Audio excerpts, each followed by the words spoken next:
وأشهد أن محمدا عبده ورسوله الذي لا نبي بعده.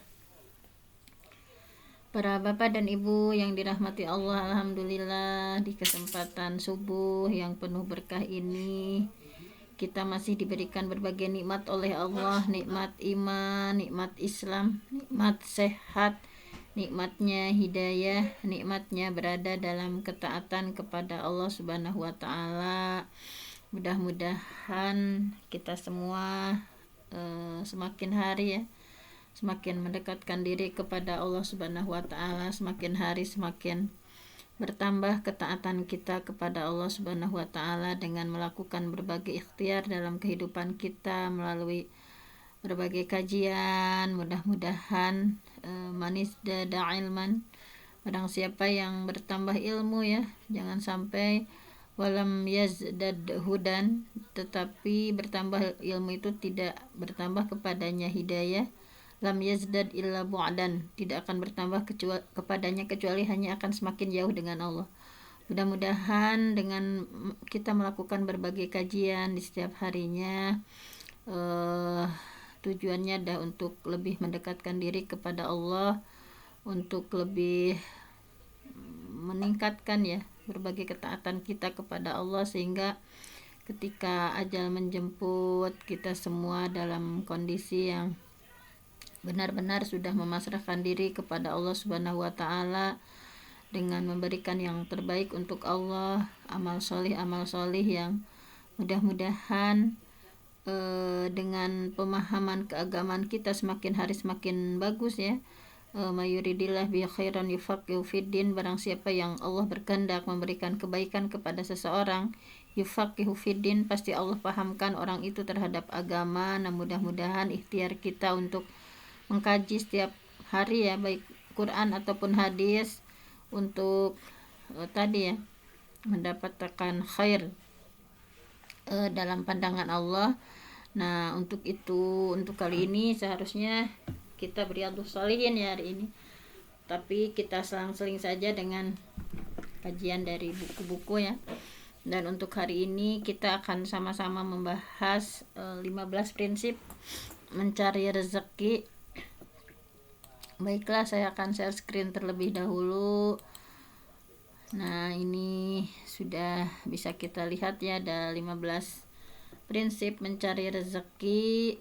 Jangan sampai niat kita bekerja juga salah misalnya. Nah, di sini sudah diingatkan nih dari bukunya Ustadz Julian Purnama ya.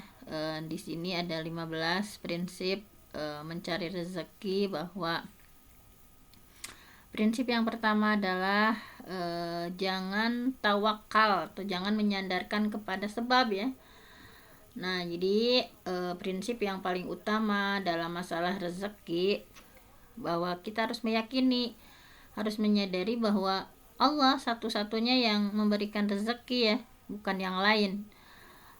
Sehingga wajib hanya meminta itu ya, menggantungkan hati itu hanya kepada Allah gitu ya dalam mencari rezeki. Nah, ini adalah tauhid terkait masalah rezeki, bahwa jangan sampai kita menghubungkan gitu ya antara profesi itu bekerja itu adalah ibadah gitu ya. Jadi bekerja itu adalah ibadah, tetapi masalah rezeki Allah yang ngasih gitu. Jadi jangan sampai kita meyakini bahwa ketika kita bekerja itu, pokoknya niatkan bekerja itu ibadah, adapun rezeki itu Allah yang ngasih. Nah, jadi jangan sampai kita hanya terpatok ya pada sebab yang menjadi sumber rezeki kita gitu. Jadi jangan sampai tawakalnya kepada sebab, tetapi tetap tawakalnya sama Allah. Nah, di sini kita diingatkan ya di surah Fatir ayat 3, a'udzubillahi minasyaitonirrajim. Ya ayuhan nas uzkuru ni'matallah alaikum. Ya ayuhan nas, wahai manusia, uzkuru, ingatlah oleh kalian nikmat Allah ya, alaikum, kepada kalian. Hal min khaliq ghairullah. Nah, adakah pencipta selain Allah gitu ya. Yarzukukum, yang memberikan rezeki kepada kalian, minas sama, dari langit, wal ard, dan bumi. La ilaha illahu, tidak ada ilah gitu ya yang bisa kecuali dia. Fa anna tufakun. Nah, kata Allah, mengapa kamu berpaling dari tauhid gitu ya. Nah, siapa yang bisa memberikan rezeki dari itu ya? Kata Allah di sini ya, hal min khaliq gairullah. Ada nggak misalkan pencipta selain Allah ya yang bisa memberikan rezeki kepada kalian gitu. Nah, ini adalah salah satu teguran ya dari Allah bahwa innallaha huwa razzaqu dzul quwwatil matin. Sesungguhnya dialah Allah ar-razzaq. Allah itu yang maha pemberi rezeki gitu ya. Dzul quwwatil matin, yang punya kekuatan, dan al-matin, yang sangat kokoh gitu ya. Bahwa kita harus meyakini betul-betul bahwa rezeki itu adalah rizkun itu minallah ya, rezeki itu dari Allah. Wa ma min dabatin fil ardi illa 'alallahi rizquha, bahwa tiada suatu binatang melata pun ya di bumi ya misalnya, melainkan Allah yang ngasih rezeki gitu ya. Semut, ulat gitu ya. Nah, apalagi kita sebagai manusia yang diberikan akal gitu ya. Nah, ketika kita diuji ya, diberikan seret misalnya rezekinya, maka yang kita itu hanya harus memintanya sama Allah gitu ya.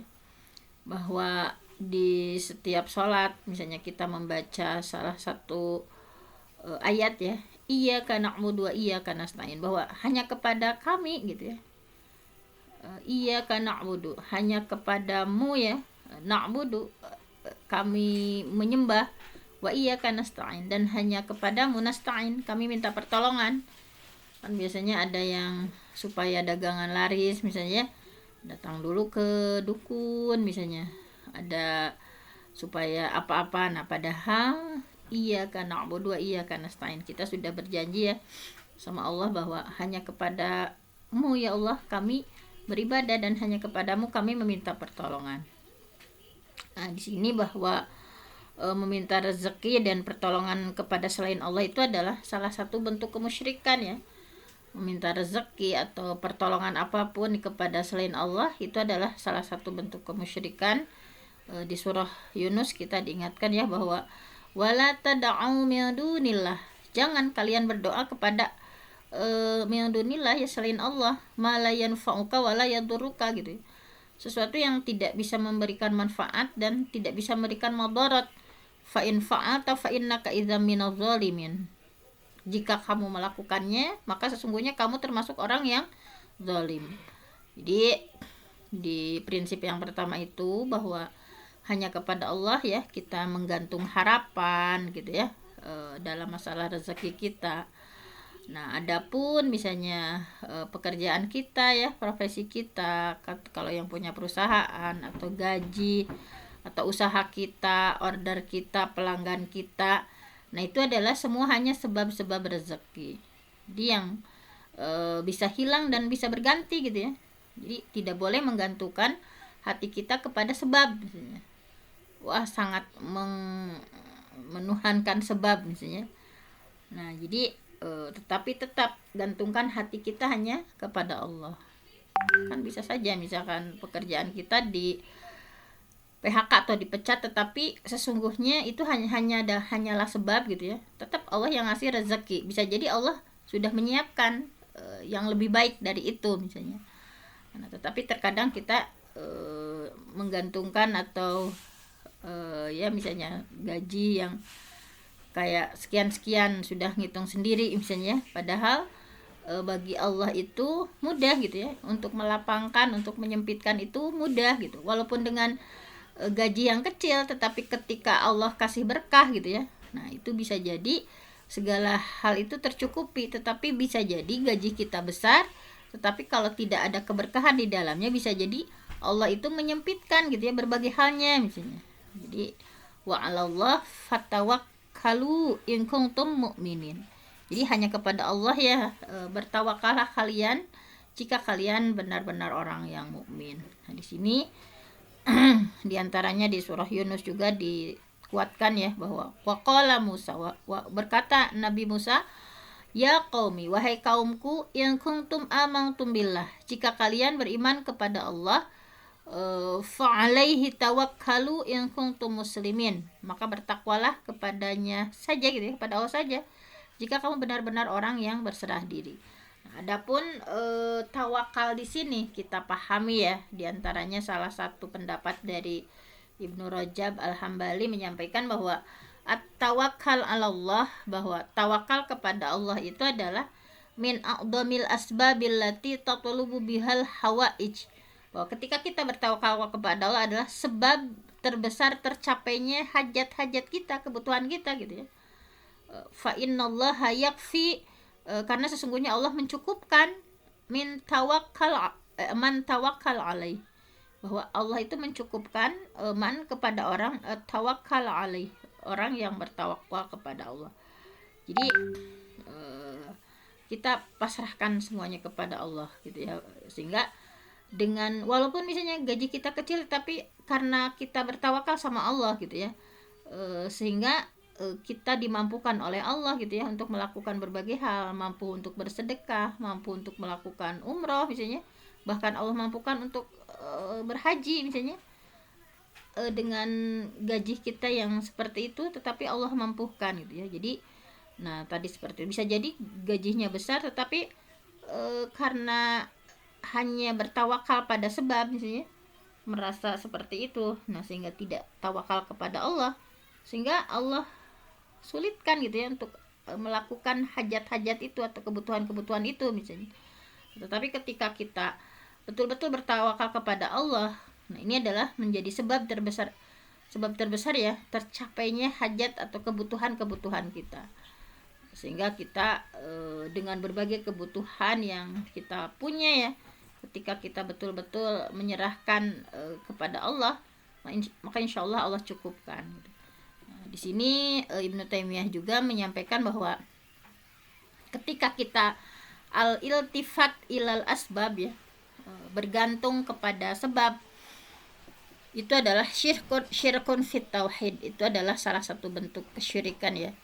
Nah, kemudian wa mahwal asbab antakun asbab, dan tidak, tetapi misalnya tidak mengakui sebab ini juga adalah salah satu bentuk kurangnya akal juga, dan tidak mau mengambil sebab secara total ini adalah bentuk kurang dalam menjalankan syariat ya. Jadi sebab kita untuk mendapatkan rezeki ya, seperti kalau kita yang pengajar maksudnya, kita melakukan profesi kita sebagai seorang pengajar, nah ini juga kita lakukan dengan maksimal, tetapi bukan terpatok pada sebab itu, tetap kita minta sama Allah ya, bahwa berbagai hal hajat yang kita punya itu tetap diminta sama Allah. Ya Allah, dengan gaji yang kecil dalam pandangan manusia, tetapi kita memohon keberkahannya sama Allah. Jadi ketika menerima gaji itu ya, didoaan gitu ya, Allahumma barik fi mali gitu ya, ya Allah berkahilah dengan hartaku ini gitu ya, untuk memenuhi segala hajat yang kami punya gitu ya. Kami menginginkan apa-apa ya, didoain sama Allah bahwa dengan rezeki yang kecil dalam perspektif manusia, tetapi itu adalah mengandung keberkahan ketika kita gantungkan semuanya sama Allah, bahwa dengan gaji yang seperti ini kita punya anak tanggungan segini gitu ya, kita punya cita-cita ingin seperti ini misalnya, ingin mempunyai mobil yang layak, ingin mempunyai rumah yang bagus misalnya, kita tetap berdoa sama Allah. Jadi jangan berpikir misalnya ya gaji kita kecil seperti ini, mana mungkin kita bisa begini, mana mungkin kita bisa punya mobil, mana mungkin kita bisa punya. Nah, jadi jangan hanya berpikir karena sebab yang kita peroleh gitu. Tapi bisa jadi tadi bahwa dengan gaji yang kecil juga ya Allah, walaupun dengan gaji seperti ini yang kecil dalam perspektif manusia, tetapi hamba berharap ingin melakukan rukun Islam yang puncaknya ya, misalnya kita ingin bercita-cita ingin haji, atau kita bercita-cita ingin melakukan umroh, atau kita bercita-cita berharap misalnya rumah, atau berharap kendaraan yang layak, berharap mampu berinfak sedekah dalam setiap harinya. Nah, tetap seperti itu gitu ya, sehingga tadi ya, bahwa walaupun sebabnya secara perspektif manusia tidak mungkin mendapatkan hajat-hajat atau kebutuhan yang kita inginkan, tetapi dalam pandangan Allah, nah itu berbeda lagi. Nah, kemudian yang kedua adalah jangan malas ya, jangan malas mencari rezeki, bahwa apalagi yang sudah berkeluarga ya, harus semangat mencari nafkah ya, jadi tidak boleh malas-malesan. Di sini ada Ibnu Mas'ud radhiyallahu an, beliau pernah mengatakan bahwa syabab, aku pernah melihat asyabab, seorang pemuda, fayu'ajibuni, yang pemuda itu membuatku kagum gitu. Fa'as'alu an amalihi, kemudian aku bertanya tentang pekerjaannya. Fayaquluna, kemudian orang-orang mengatakan bahwa layak malu, dia itu nggak bekerja gitu. Fayasqutu min aini, maka pemuda itu jatuh martabatnya di mataku. Nah, di sini bahwa itu adalah ya, bahwa bekerja itu atau mencari nafkah itu betul-betul sebuah marwah ya, sebuah martabat gitu ya, sebuah wibawa gitu bagi seorang laki-laki ya, apalagi misalnya nih bahwa Rasulullah memuji para laki-laki yang giat bekerja ya, mencari nafkah untuk keluarga, bahwa beliau bersabda inna atyabu kasbir rajul min yadi, bahwa pendapatan yang terbaik dari seseorang itu adalah hasil jerih payah dari tangannya gitu. Nah, ini. Jadi pendapatan yang terbaik dari seseorang itu adalah hasil jerih payah dari tangannya, bahwa betul-betul ia melakukan gitu ya pekerjaan itu. Nah, sehingga beliau memotivasi ya para lelaki, para suami untuk bekerja mencari nafkah walaupun kiamat datang gitu ya. Di antaranya di sini bahwa idza qamat al-qiyamah, jika kiamat datang gitu ya, wa fi yadi ahadikum, dan di tangan salah seorang di antara kalian ada cangkokan tanaman ya, fasila falyaghrisha, maka tanamlah gitu ya.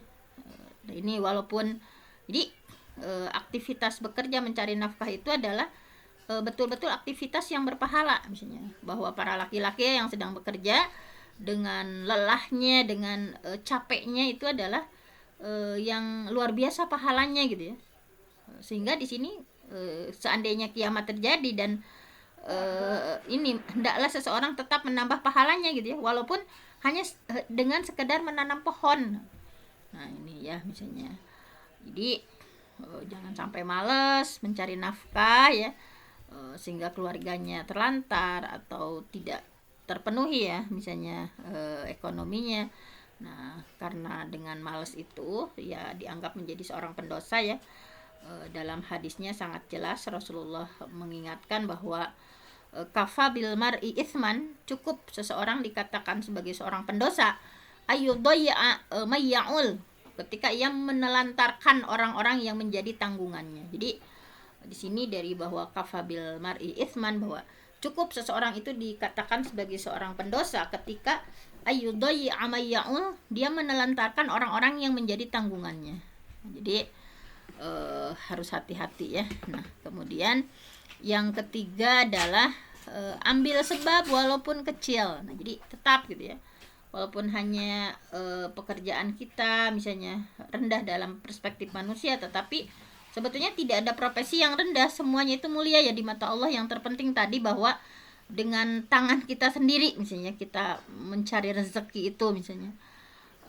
Nah, di sini ambil sebab dan berikhtiarlah gitu ya, walaupun ikhtiar kita dalam mencari nafkah itu kayak lemah gitu, kayak kecil dalam perspektif orang, tetapi tadi bahwa semoga Allah memberikan keberkahan sehingga bisa ya memenuhi hajat-hajat atau datang hal-hal yang besar. Kalau di sini diilustrasikan ya bahwa Allah menyuruh Siti Maryam ya ketika hamil tua kan, Siti Maryam hamil tua, kemudian dalam kondisi beliau itu kan diuji ya untuk hamil tanpa ada suami, sehingga digunjing oleh orang-orang sekitar sehingga harus mengungsi gitu ya ketika akan melahirkan itu ke tempat yang sepi gitu ya.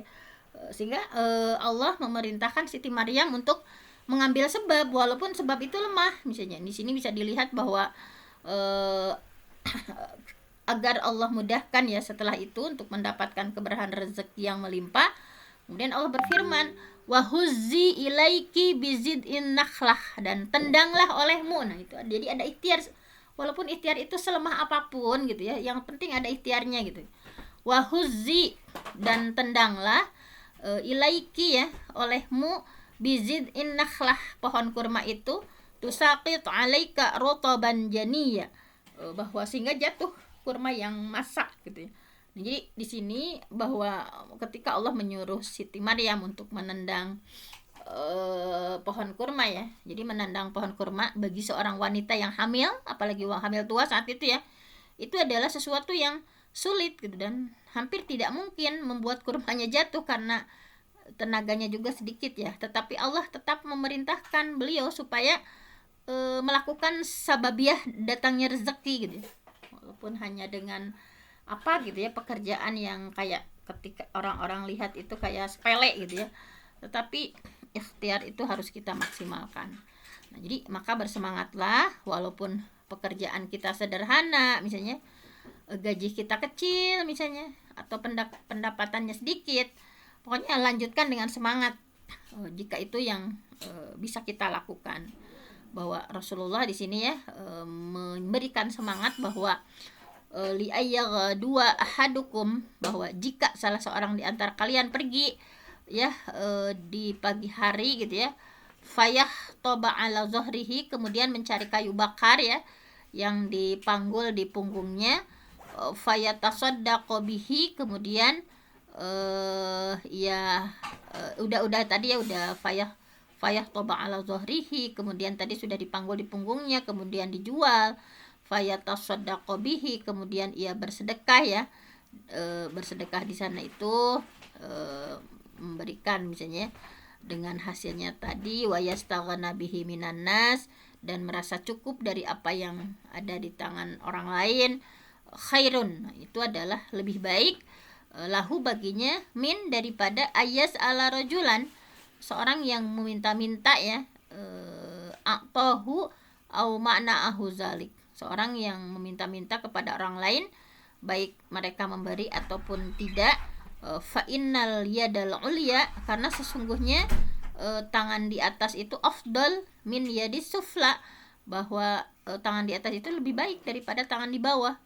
Wabda biman ta'ul, dan mulailah dengan menafkahi orang yang engkau tanggung. Nah di sini bahwa luar biasa ya, apresiasi kepada mereka misalnya yang mau gitu ya melakukan berbagai ikhtiar. Misalnya tadi ya di sini digambarkan pagi-pagi ya mencari kayu bakar, kemudian dipanggul, kemudian hasilnya dijual, kemudian disedekahkan, dan merasa cukup dari apa yang sudah ia lakukan dari ikhtiar dirinya gitu ya. Itu lebih baik daripada seorang yang meminta-minta ya kepada orang lain, sehingga di sini yang dicamkan dalam Islam itu adalah yadul uliya khairum min yadi sufla gitu ya, bahwa tangan di atas itu lebih baik daripada tangan di bawah. Jadi dengan kerja keras sendiri memberikan hasil ya. Jadi jangan sampai kita hanya menunggu misalnya ingin diberi misalnya. Terkadang mentalnya itu ingin diberi misalnya. Tetapi camkan dalam hati bahwa yadul uliya khairum min yadi sufla, bahwa tangan di atas itu lebih baik daripada tangan di bawah gitu. Nah seperti itu.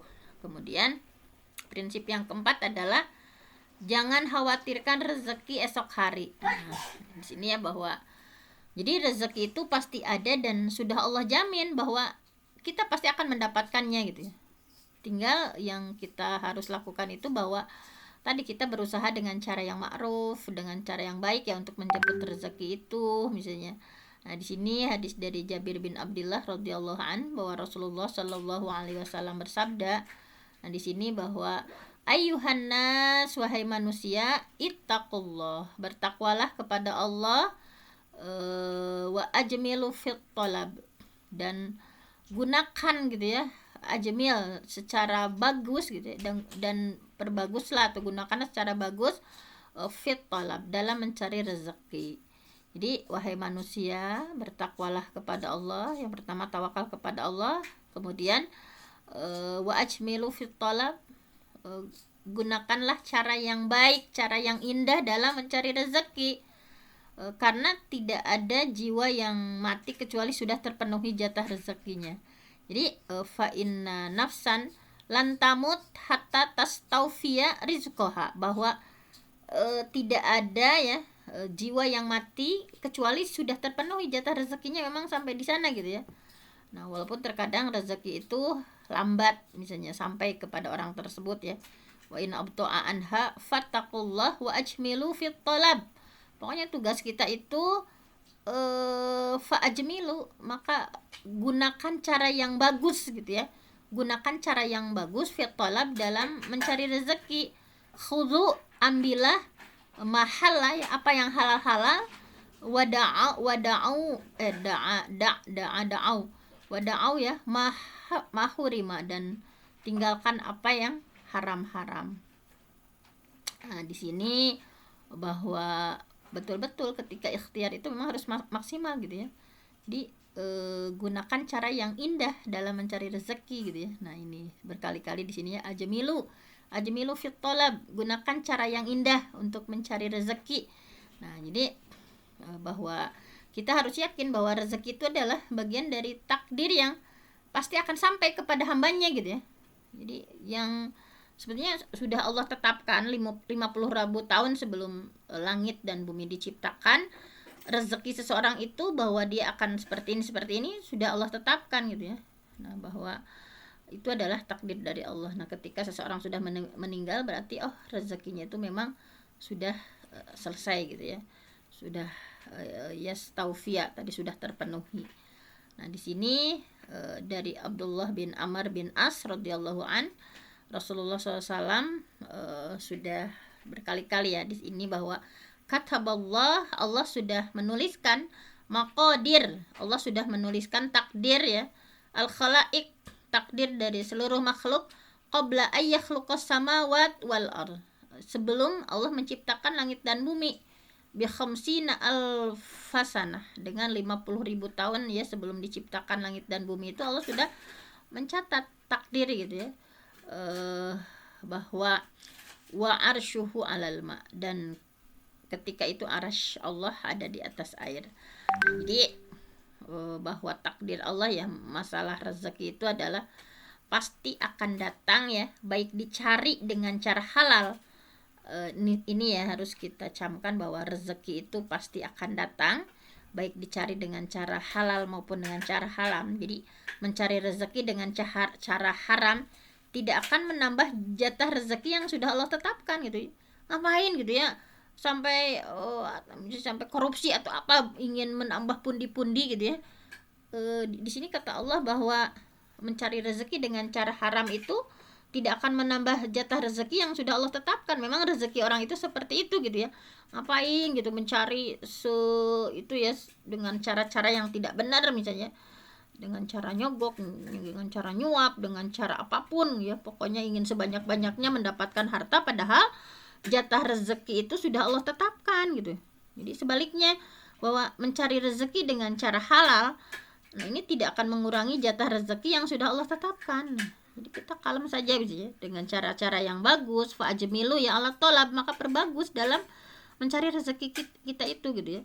Bahwa mencari rezeki dengan cara halal tidak akan mengurangi jatah rezeki yang sudah Allah tetapkan gitu ya. Jadi jangan sampai ingin mendapatkan sebanyak-banyaknya padahal Allah sudah takar gitu. Itu sudah takar 50.000 tahun sebelum langit dan bumi diciptakan, bahwa takdir seseorang ya termasuk di dalamnya rezekinya itu udah Allah takar gitu. Jadi tidak akan mengurangi jatah rezeki yang sudah Allah tetapkan. Namun jika dicari dengan cara haram, nah ini itu ada itunya ya. Jadi yang tersisa adalah dosa yang harus dipertanggungjawabkan di akhirat. Kan kadang manusia itu padahal udah Allah takar ya rezeki seseorang itu seperti ini, tetapi tetap hawa hubud dunianya itu ya, ingin mencari sebanyak-banyaknya pundi-pundi gitu ya. Udah gaji besar juga masih ingin korupsi lagi deh, padahal udah ada takarannya segini, rezeki kamu segini. Nah, jadi ini ya, adanya rasa khawatir misalnya esok hari tidak bisa makan atau tidak mendapatkan rezeki, itu adalah hanya bisikan setan saja gitu ya. Bahwa terkadang kita khawatir misalnya, besok bisa makan gak ya, kalau diinfakkan nih gimana ya, misalnya nanti nggak cukup dong. Nah, itu adalah semuanya bisikan setan, bahwa Allah sudah berfirman, asyaiton ya'idukumul faqra, bahwa setan itu menakut-nakuti ya. Jadi menjanjikan itu di sini maksudnya bahwa asyaiton ya'idukumul faqra, setan-setan itu menakut-nakuti kalian ya untuk al-faqra, dengan kemiskinan, wa ya'murukum bil fahsya, dan menyuruh kalian untuk berbuat kejahatan atau kikir ya. Wallah ya'idukum, dan Allah menjanjikan ya untuk kalian magfirah, bahwa padahal Allah sudah menjanjikan ampunan minhu darinya ya, wa fadlan, Allah sudah menjanjikan karunia-Nya ya, Allah akan berikan. Wallahu wasi'un alim, dan Allah maha luas karunia-Nya, maha mengetahui. Jadi kita harus menyadari bahwa asyaiton ya'idukumul faqra, bahwa setan itu menakut-nakuti supaya kalau kita infakkan nanti gimana dong, misalnya kita nanti nggak bisa gimana nih biaya anak ini udah dihitung-hitung sebulan begini-begini misalnya. Kalau kita ini jadi terus takut gitu, takut kurang gitu ya. Itu memang tugasnya setan yang ya'idukumul faqra gitu ya, menakut-nakuti kamu miskin, kamu akan kekurangan, sehingga menyuruh untuk kikir ya, wa ya'murukum bil fahsya, dan menyuruh manusia untuk berlaku kikir. Jadi nggak jadi dikasihinnya nih karena takut kurang nih. Nah, jadi banyak sekali perhitungan gitu ya. Padahal kalau dalam pandangan Allah justru Allah akan lebih luaskan. Nah, selain itu khawatir akan rezeki hari esok itu adalah bentuk prasangka buruk sama Allah gitu ya. Jadi kan karena orang yang khawatir akan rezeki esok hari itu seakan-akan berprasangka bahwa Allah akan mempersulit rezekinya di hari esok gitu, dan berprasangka buruk kepada Allah adalah sebuah dosa. Karena itu ya Sufyan bin Uyainah mengingatkan bahwa fikruka fi rizqi ghadan fi rizqi ghad, kekhawatiranmu terhadap rezekimu di esok hari, yaktubu alaik khati'ah, bahwa tercatat sebagai sebuah dosa bagimu. Jadi ya Allah takut misalnya tidak kebeli ini besoknya dan sebagainya. Pokoknya ada rezeki hari ini yang bisa dimakan silakan dimakan ya, yang bisa diinfak sedekahkan silakan diinfak sedekahkan. Jangan berpikir sesuatu yang tadi, bahwa setan itu terus gitu ya menakut-nakuti kita kurang, menakut-nakuti kita nggak bisa apa-apa gitu ya. Bahwa ini sangat bagus ya, bahwa dalam salah satu pernyataan dari Sufyan bin Uyainah tadi, bahwa fiqruka fi rizqi ghad yaktubu alaika khati'ah, bahwa kekhawatiranmu terhadap rezekimu di esok hari adalah tercatat sebagai dosa bagimu. Jadi kayak uzon sama Allah tuh ya, padahal Allah itu udah takdir rezeki seseorang itu kamu begini sekuat apapun kita mau ada yang kerja itu ya sampai banting tulang sekuat apapun gitu ya, waktu itu habis untuk mencari rezeki misalnya, walaupun adzan misalnya nggak tutup dulu, tetap terus orang itu ya sampai terus-terusan, padahal takarannya sudah Allah takar gitu. Nah jadi jangan sampai karena kerakusan kita misalnya sampai tidak waktu-waktu beribadahnya itu tersita gitu ya.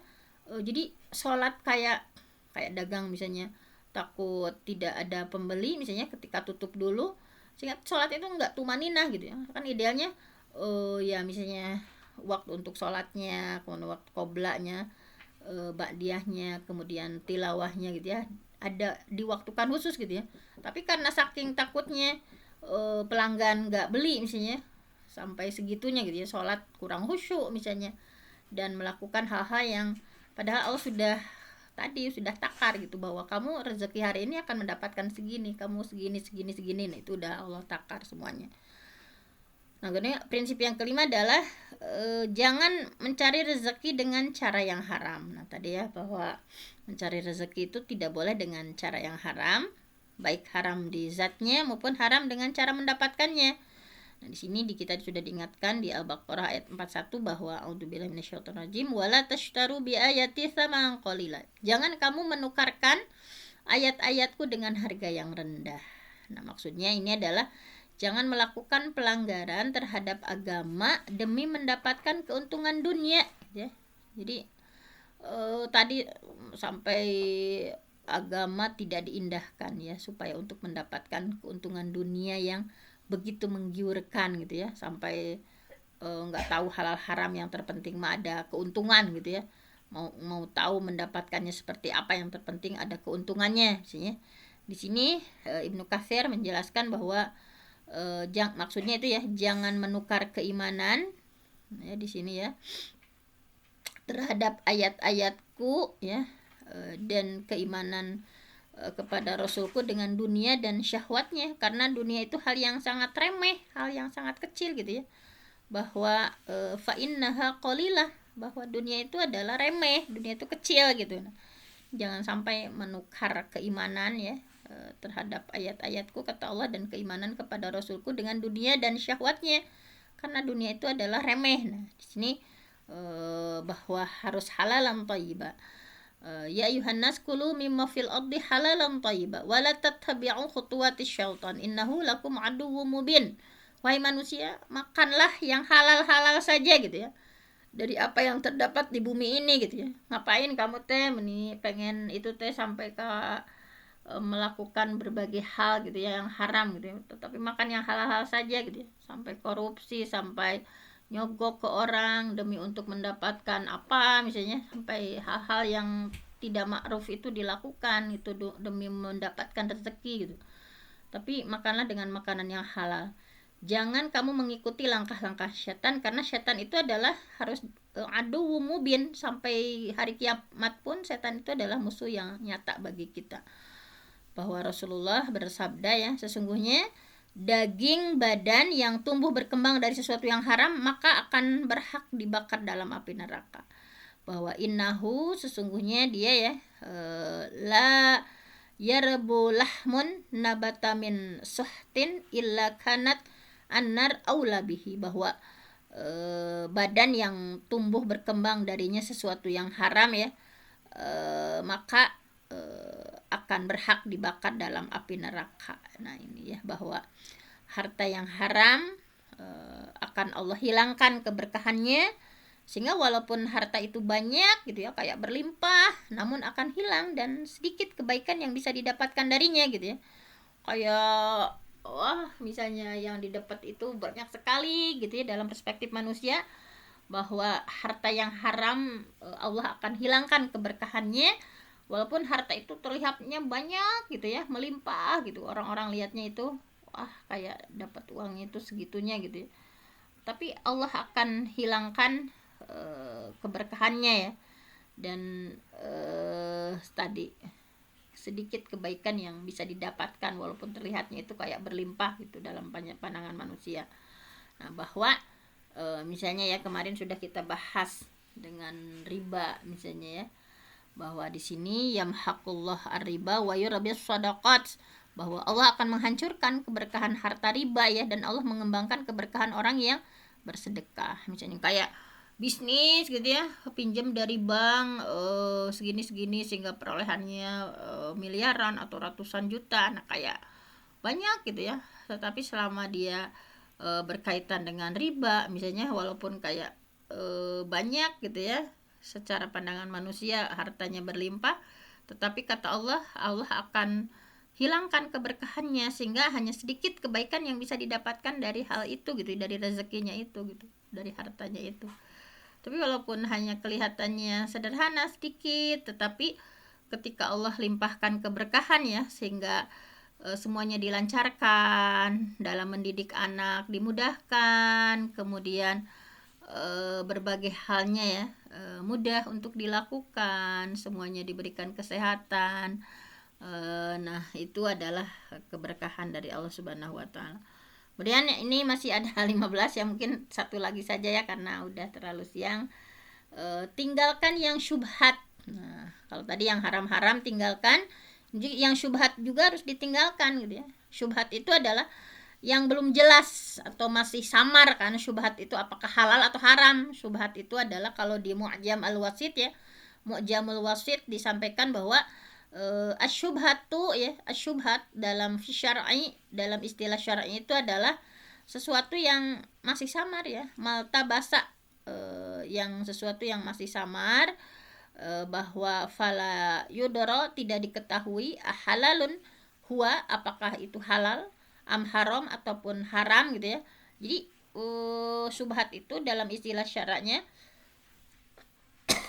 ma ya, sesuatu yang iltabas, yang sesuatu yang masih samar, amruhu ya, urusannya atau sesuatu itu masih samar, fala yudro, maka tidak diketahui, halalun, apakah halal, huwa, hal itu, am haram, ataukah haram gitu ya, apakah kebenaran atau kebatilan ya, wahakun, apakah itu ada sesuatu kebenaran, am batil, atau sesuatu yang batil.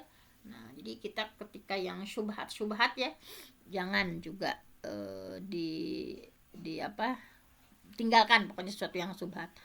Dan seorang muslim ya, di sini selain diperintahkan untuk menjauhkan diri yang haram tadi ya, yang haram-haram sudah jelas, dalam mencari rezeki juga diperintah sama Allah dan Rasulnya untuk menjauhkan diri dari sesuatu yang syubhat. Nah, karena dalam Islam itu nggak bisa abu-abu, semuanya putih hitam itu saja, misalnya bahwa al halalu bayyinun, bahwa halal itu jelas, wal haram bayyinun, dan haram itu jelas, wa baina dzalika umurun mustabihat, di antara keduanya ada yang mustabihat gitu ya, yang syubhat, laya dari kasiru minanas, yang tidak tahu, kebanyakan orang nggak tahu gitu ya, aminal halal ya, apakah itu adalah halal, aminal haram, apakah itu dari yang haram. Faman tarokaha, nah ini luar biasa, barang siapa yang mampu meninggalkan ya, istabro alidinihi wa irdihi, bahwa ketika mampu meninggalkan yang subhat tadi ya, antara halal dan haram, maka sungguh ia sudah melindungi agamanya dan kehormatannya. Nah ini luar biasa ya, bahwa mantarokaha istrabro alidin wardihi waqad salima, dan dia sudah selamat. Waman waqa'a syai'an minha, tetapi barang siapa yang terjerumus, terjatuh pada sesuatu yang subhat, yushiku ayyuqa'a al haram kama annahu man yar'a haulal hima yushiku ayyuwaqi'ahu, ala wa inna likulli malikin hima, ala wa inna himallah maharimuhu. Jadi intinya saja ya, bahwa barang siapa yang terjerumus dalam perkara yang syubhat, maka dikhawatirkan ia akan terjerumus pada yang haram gitu ya. Sebagaimana pengembala yang mengembala di daerah perbatasan, hampir saja ia melewatinya. Ketahuilah setiap raja itu punya daerah perbatasan, dan daerah perbatasan Allah itu adalah perkara-perkara yang Allah haramkan. Jadi jangan seseorang mencari rezeki dengan cara yang syubhat ya, sampai ia tahu bahwa itu adalah halal atau haram gitu ya. Karena seseorang muslim tidak boleh beramal tanpa ilmu ya, sampai ia tahu bahwa cara tersebut adalah halal gitu ya. Bahwa dalam surah Al-Isra kita diingatkan, wala taqfu ma laisa laka bihi ilmun innasam awal basar wal fuad kullu ulaika kana anhu mas'ula. Jadi jangan mengikuti apa yang kamu tidak punya ilmu tentang hal itu gitu ya. Ini pekerjaan ini halal nggak sih, haram nggak sih misalnya, atau gimana misalnya. Nah sesungguhnya pendengaran, penglihatan, hati, semuanya itu akan dipinta pertanggungjawaban sama Allah. Bahwa innallaha ta'ala ya naha, bahwa Allah melarang bicara tanpa ilmu ya, naha anil qaul bila ilmin, bicara tanpa ilmu, itu bicara hanya sekedar prasangka saja. Nah ini merupakan kerancuan dan hayalan, jadi hanya berprasangka-prasangka saja. Jadi intinya al ilmu qoblal qaul wal amal, ilmu itu harus ada sebelum berkata dan berbuat. Nah maka sikap yang benar di sini, ilmui dulu ya, cari ilmunya dulu, kemudian setelah itu mengeksekusi cara mencari rezeki sesuai dengan tuntunan agama Allah.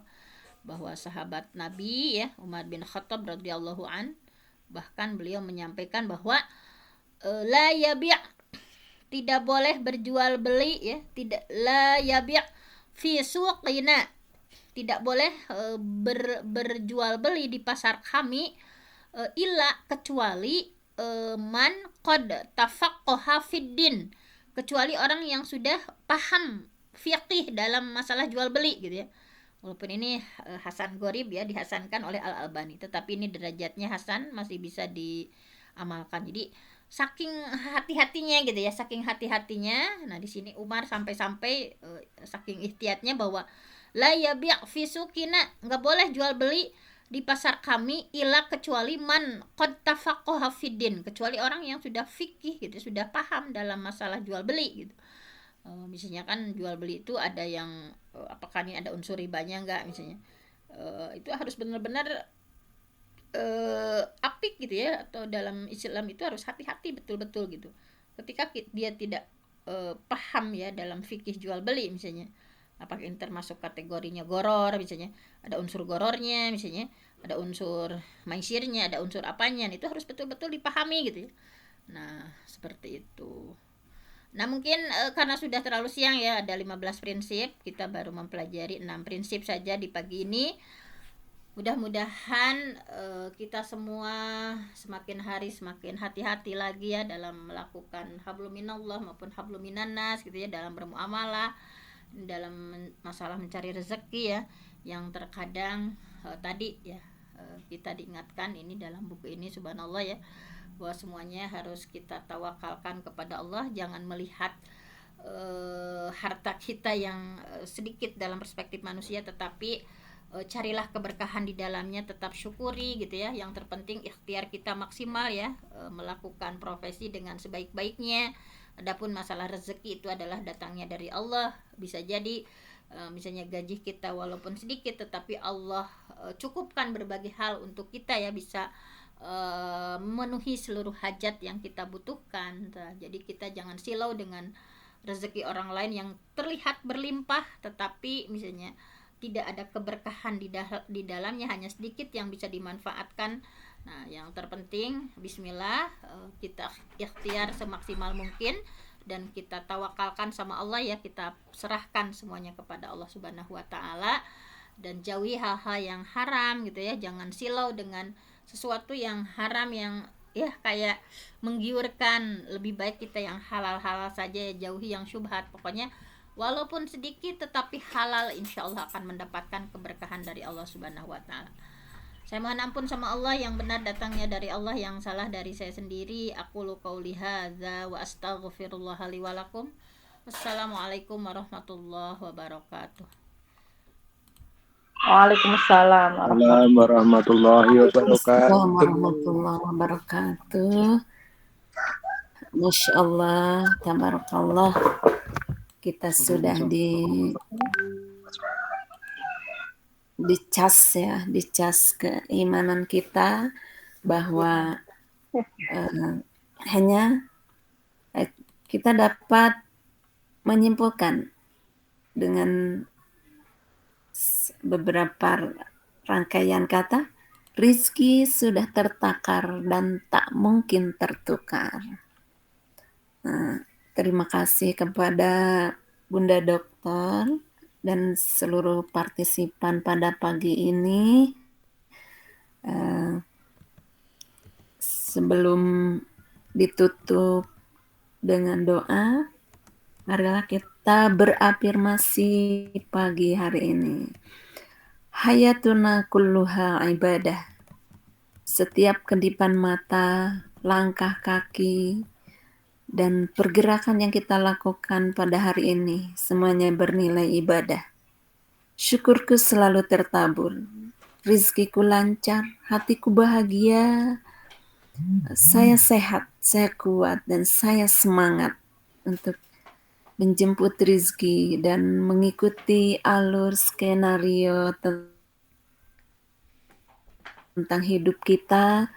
Semoga semuanya bisa diberi kesempatan untuk memperbaiki, menata hati bahwa hari ini harus lebih baik dari hari kemarin. Alhamdulillah 20 partisipan kita bertemu di sini.